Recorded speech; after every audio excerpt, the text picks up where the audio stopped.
put before us. Let me say this clearly. We have reason to believe the House managers manipulated evidence and selectively edited footage. If they did, and this were a court of law, they would face sanctions from the judge. I don't raise this issue lightly. Rather, it is a product of what we have found in just the limited time we have had since we first saw the evidence here with you this week.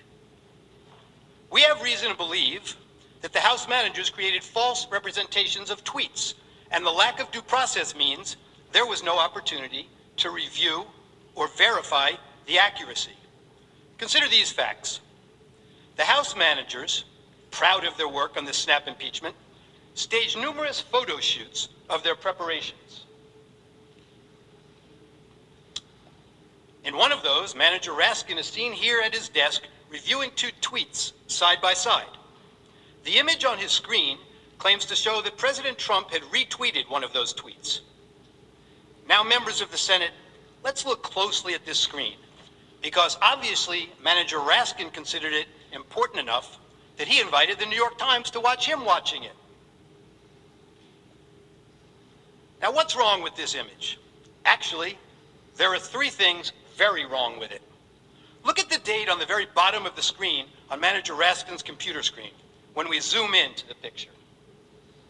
The date that appears is January 3rd, 2020, not 2021. Why is that date wrong? Because this is not a real screenshot that he's working with. This is a recreation of a tweet, and you got the date wrong when you manufactured this graphic. You did not disclose that this is a manufactured graphic and not a real screenshot of a tweet. Now, to be fair, the House managers caught this error before showing the image on the Senate floor, so you never saw it when it was presented to you. But that's not all. They didn't fix this one. Look at the blue check mark next to the Twitter username of the account retweeted by the president. It indicates that this is a verified account, given the blue check by Twitter to indicate it is run by a public figure. The problem? The user's real account is not verified and has no blue check mark, as you can see. Were you trying to make her account seem more significant, or were you just sloppy? If we had due process of law in this case, we would know the truth. But that's not all that's wrong with this one tweet. House Manager Swalwell showed you this tweet this week, and he emphasized that this tweet reflected a call to arms. He told you repeatedly that this was a promise to call in the cavalry for January 6th. He expressly led you to believe that President Trump's supporter believed that the president wanted armed supporters at the January 6th speech, paramilitary groups, the cavalry, ready for physical combat. The problem is, the actual text is exactly the opposite. The tweeter promised to bring the Calvary, a public display of Christ's crucifixion, a central symbol of her Christian faith, with her to the president's speech, a symbol of faith, love, and peace. They just never want to seem to read the text and believe what the text means. You'll see this reported in the media last evening also. Words matter, they told you, but they selectively edited the president's words over and over again. They manipulated video, time-shifting clips, and made it appear the president's words were playing to a crowd when they weren't. Let's take a look. After this, we're going to walk down, and I'll be there with you. We're going to walk down. We're going to walk down to the Capitol. But I think right here, we're going to walk down to the Capitol. And we're going to cheer on our brave senators and congressmen and women. And we're probably not going to be cheering so much for some of them. Because you'll never take back our country with weakness. You have to show strength, and you have to be strong. We have come to demand that Congress do the right thing and only count the electors who have been lawfully slated. Lawfully slated. I know that everyone here will soon be marching over to the Capitol building to peacefully and patriotically make your voices heard. And we are going to walk down to the Capitol. They showed you that part. Why are we walking to the Capitol? Well, they cut that off. To cheer on some members of Congress and not others, peacefully and patriotically. The Supreme Court ruled in Brandenburg that there's a very clear standard for incitement. In short, to paraphrase, whether the speech was intended to provoke imminent lawless action, and was it likely to do so. Go to the Capitol and cheer on some members of Congress, but not others. They know it doesn't meet the standard for incitement, so they edited it down. We heard a lot this week about fight like hell, but they cut off the video before they showed you the president's optimistic, patriotic words that followed immediately after. We fight like hell, and if you don't fight like hell, you're not going to have a country anymore. Our exciting adventures and boldest endeavors have not yet begun. My fellow Americans, for our movement, for our children, and for our beloved country, and I say this despite all that's happened, the best is yet to come. There's that famous quote, like one of the House managers said, "A lie will travel halfway around the world before the truth has a chance to put its shoes on." Well, this lie traveled around the world a few times, made its way into the Biden campaign talking points, and ended up on the Senate floor. The Charlottesville lie. Very fine people on both sides, except that isn't all he said. And they knew it then, and they know it now. Watch this. But you also had people that were very fine people on both sides. You had people in that group, excuse me, I saw the same pictures as you did. You had people in that group that were there to protest the taking down of, to them, a very, very important statue and the renaming of a park from Robert E. Lee to another name. No, George Washington was a slave owner. Was George Washington a slave owner? So will George Washington now lose his status? Are we going to take down, excuse me, are we going to take down statues to George Washington? How about Thomas Jefferson? What do you think of Thomas Jefferson? You like him? Okay, good. Are we going to take down the statue? Because he was a major slave owner. Now we're going to take down his statue. So you know what? It's fine.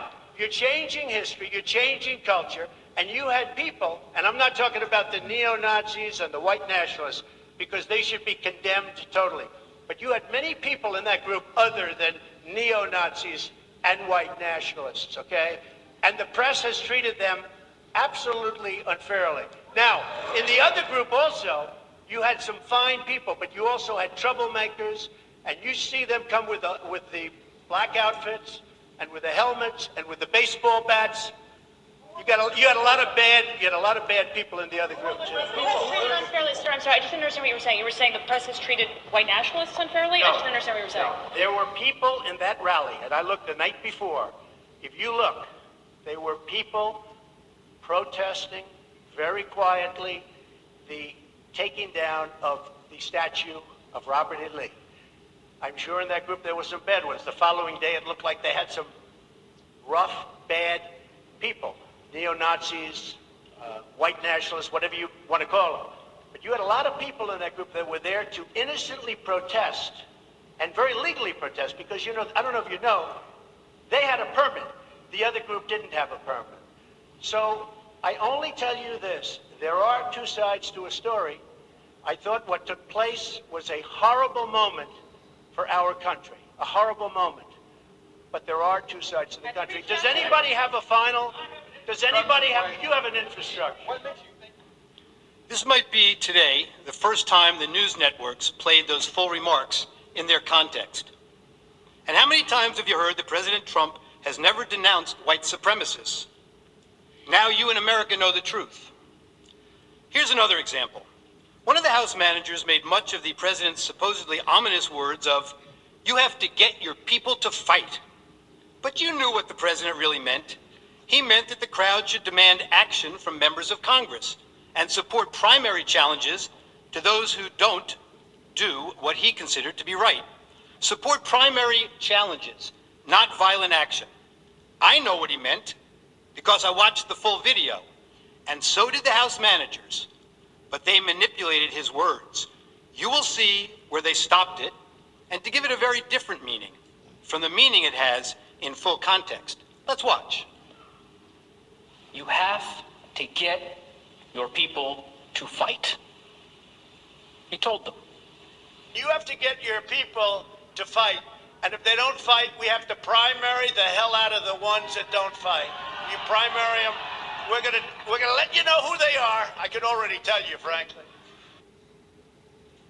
The people who need to fight are members of Congress. Why did we have to skip the necessary due diligence and due process of law and any legal proceeding should have? It couldn't have been the urgency to get President Trump out of office. House Democrats held the articles until he was no longer president, mooting their case. Hatred, animosity, division, political gain, and let's face it, for House Democrats, President Trump is the best enemy to attack.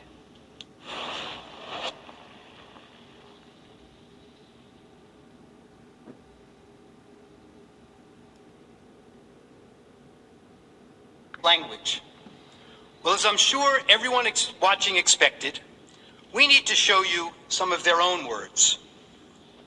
I just don't even know why there aren't uprisings all over the country, and maybe there will be. There needs to be unrest in the streets for as long as there's unrest in our lives. You got to be ready to throw a punch. You have to be ready to throw a punch. Donald Trump, I think you need to go back and punch him in the face. That I thought he should have punched him in the face. I feel like punching him. I'd like to take him behind the gym if I were in high school. If we were in high school, I'd take him behind the gym and beat the hell out of him. No, I wish we were in high school. I could take him behind the gym. I will go and take Trump out tonight. Take him out now. Okay.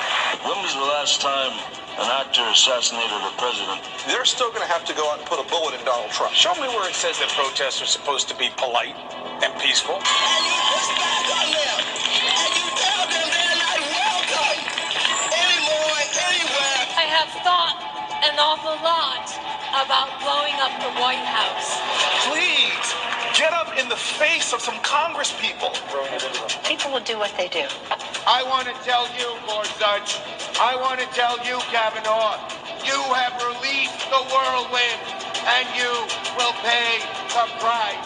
We're going to go in there, we're going to... This is just a warning to you Trumpers. Be careful. Walk lightly.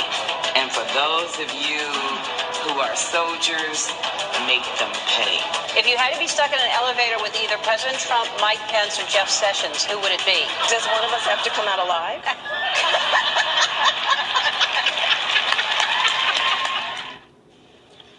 And there's more. Need to say loud and clear that we are ready to fight. It's a bare knuckles fight. Now they're going to have to actually fight back against people. The fight has to be conducted. It's so important that we need to fight. Fight that fight. We have been fighting. I was fighting very hard. Time is of the essence, both in terms of the fight. I think we should be fighting. Well, I really believe we need to fight, and we're simply not going to take this line down. We're going to keep fighting. So I'm telling all my colleagues, this is the fight of our life. Whose side are you on? Who are you fighting for? They're fighting, I'm fighting. We're both fighting. We will fight back. We're not going to just take this line down. I'm just going to keep the fight up. What we have to do right now is fight as hard as we can. We have to rise up and fight back. And so we're going to fight, and we're going to continue to fight. I am going to be fighting like hell. Keep fighting, or we kept fighting and we did. So we're going to keep fighting. That's okay. You didn't do anything wrong. It's a word people use. But please stop the hypocrisy. And did you tone down the rhetoric last summer when all of this was happening? Did you condemn the rioters? Or did you stand with Nancy Pelosi, who said, people are going to do what they're going to do? This is a movement, I'm telling you. They're not going to stop. And everyone beware, because they're not going to stop. They're not going to stop before Election Day in November, and they're not going to stop after. And please, show me where it says that protests are supposed to be polite and peaceful. I just don't even know why there aren't uprisings all over the country, and maybe there will be. It was a violent night in St. Louis. They shot and killed David in cold blood. Destroying property which can be replaced is not violent. This is an apartment complex on fire. And it just collapsed. Their building just collapsed. I have nowhere to go now. These people did this for no reason. This is just a snapshot of some of the damage that people will be waking up to. Going up, but police clearly. I'm proud of New York, and I'm proud of the protests. There is damage everywhere you look. Honestly, it looks like a war zone. Heartwarming to see so many people turn out peacefully. They keep doing it day after day after day. Our country is a nation of protests. The Patriots were protesters. St. John's Church is on fire. You just about violence from Antifa? That's a myth. I hope someone burns down your whole precinct with all y'all inside. It is not, generally speaking, unruly. And you push back on them. And you tell them they're not welcome anymore, anywhere. They're not going to let up, and they should not. You claim that it's wrong to object to the certification of election results. You, along with your allies in the media, attempted to cancel and censor members of this chamber who voiced concerns and objected to certification. Manager Raskin, you'd been in Congress only 3 days when you objected in 2017. It's one of the first things you did when you got here. I have an objection because 10 of the 29 electoral votes cast by Florida were cast by electors not lawfully certified. Is the objection in writing and signed not only by the member of the House of Representatives, but also by a senator? It is in writing, Mr. President. Is it signed by a senator? Not as of yet, Mr. President. In that case, the objection cannot be entertained. Mr. President, I object to the certificate from the state of Georgia on the grounds that the electoral votes were not... Debate. There's no debate. I object to a certificate from the state of North Carolina based on violations of the Voting Rights Act. There's no debate by the joint session. I object because people are horrified by the overwhelming evidence Section of Russian 18, interference. Title 3 of the United States Code prohibits debate. I object. Objected to the counting of the electoral votes of the state of Ohio. I object to the certificate from the state of Alabama. The electors were not lawfully certified. I object to the 15 votes from the state of North Carolina because of the massive voter suppression and the closing of polling booths in no the debate. voting. There's no debate. 16 There's to 1. no debate. And the massive voter suppression that occurred to African Americans. The general will suspend. I have an objection to the electoral votes. The objection is in writing, and I don't care that it is not signed by a member of the Senate. I do not wish to debate. I wish to ask, is there one United States senator who will join me in this letter of There's no debate. The objection is signed by a member of the House, but not yet by a member of the Senate. Well, it is over.